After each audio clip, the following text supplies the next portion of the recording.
Baik teman-teman, untuk materi yang pertama, kita akan membahas mengenai konsep dasar ilmu-ilmu sosial budaya. Yang pertama yakni adalah pengertian ilmu. Apa itu ilmu? Ilmu merupakan seluruh usaha sadar untuk meningkatkan kemampuan dan pengetahuan manusia dari berbagai segi kenyataan dalam alam manusia. Sumber dari ilmu sendiri yakni berasal dari filsafat yang seiring berkembangnya zaman terlahir 3 cabang. Yang pertama ada ilmu-ilmu sosial. Ilmu sosial adalah suatu bidang keilmuan yang mengkaji tentang interaksi manusia dengan manusia lainnya sehingga berguna untuk manusia dalam menempatkan diri di dalam masalah-masalah yang terjadi di kehidupan sosial. Ilmu sosial ini bertujuan untuk mengkaji keteraturan-keteraturan yang terdapat dalam hubungan antar manusia. Misalnya, anak muda yang mengikuti kegiatan beragama atau kebudayaan yang berlangsung di daerahnya masing-masing. Selain ilmu-ilmu sosial, terdapat pengetahuan budaya, yakni pengetahuan yang diharapkan dapat memberikan pengetahuan dasar dan pengetahuan umum tentang konsep-konsep yang dikembangkan untuk mengkaji masalah-masalah dan kebudayaan. Pengetahuan budaya ini bertujuan untuk memahami dan mencari arti kenyataan-kenyataan yang bersifat manusiawi. The humanities atau pengetahuan budaya dibatasi sebagai pengetahuan yang mencakup keahlian sebagai ilmu seni dan filsafat.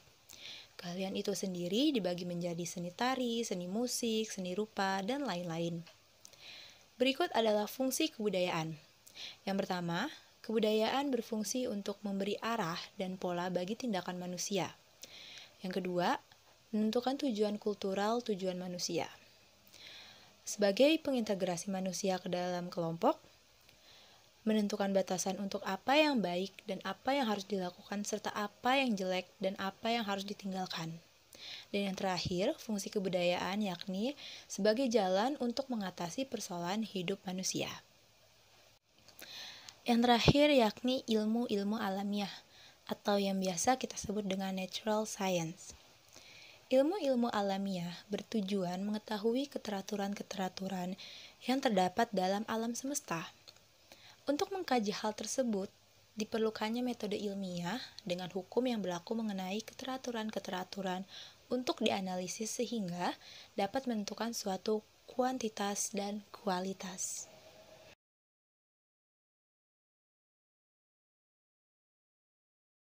Baik teman-teman, untuk di bab selanjutnya yang membahas mengenai manusia sebagai makhluk hidup individu sosial. Di sini ada yang pertama, ada hakikat manusia sebagai makhluk individu dan sosial. Menurut Dr. Allison, individu berasal dari bahasa Latin yaitu individuum, yang artinya tidak terbagi atau tidak terpisah antara jiwa dan raganya.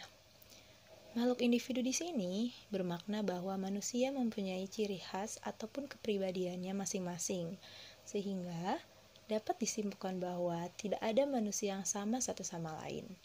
Setiap orang juga mempunyai keunikan atau ciri khasnya masing-masing. Hal tersebut dipengaruhi oleh 3 faktor.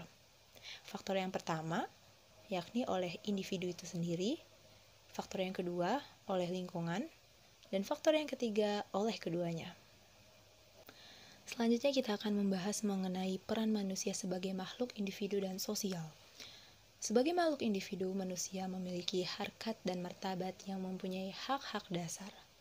Untuk memenuhi hal tersebut sebagai makhluk individu, peran sebagai makhluk sosial adalah melakukan interaksi dengan manusia lain atau kelompok, membentuk kelompok-kelompok sosial, menciptakan norma-norma sebagai peraturan tata tertib kehidupan berkelompok. Dan selanjutnya, manusia dan makhluk Tuhan lainnya. Manusia secara fisik hampir sama dengan makhluk hidup lainnya. Manusia merupakan makhluk Tuhan yang paling sempurna karena memiliki akal. Dengan akalnya manusia bisa menyebut atau mengategorikan sesuatu, atau manusia bisa membuat sesuatu dengan konsep. Selanjutnya di sini ada manusia sebagai makhluk individu. Maksudnya, manusia lahir merupakan sebagai makhluk individual yang bermakna tidak terbagi atau tidak terpisah antara jiwa dan raga. Dalam perkembangannya, manusia sebagai makhluk individu tidak hanya bermakna kesatuan jiwa dan raga, namun juga menjadi sebuah khas dengan kepribadiannya. Manusia sebagai makhluk sosial. Sebagai makhluk individu, manusia juga tidak mampu hidup sendiri. Artinya, manusia juga harus hidup bermasyarakat. Manusia dikatakan makhluk sosial karena yang pertama, manusia membutuhkan orang lain dalam pemenuhan kebutuhan dasar atau biologis. Yang kedua, perilakunya dipengaruhi oleh orang lain. Yang ketiga, adanya kebutuhan untuk berhubungan dengan orang lain. Selain itu, peranan manusia sebagai makhluk individu. Sebagai makhluk individu, manusia juga berperan untuk mewujudkan hal-hal sebagai berikut.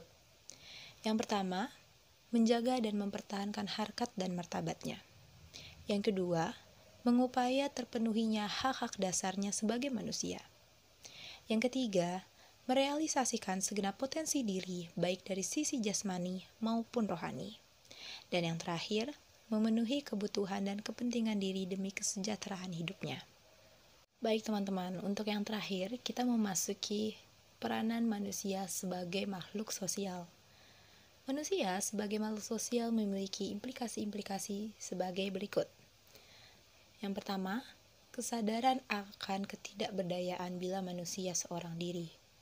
Yang kedua, kesadaran untuk senantiasa dan harus berinteraksi dengan orang lain. Yang terakhir, penghargaan akan hal-hal orang lain. Baik teman-teman, dari saya cukup untuk penjelasan materi mengenai konsep dasar ilmu-ilmu sosial budaya dan manusia sebagai makhluk hidup individu sosial. Untuk materi selanjutnya akan dijelaskan oleh teman saya di video selanjutnya. Terima kasih. Wabillahi taufiq wal hidayah. Wassalamualaikum warahmatullahi wabarakatuh.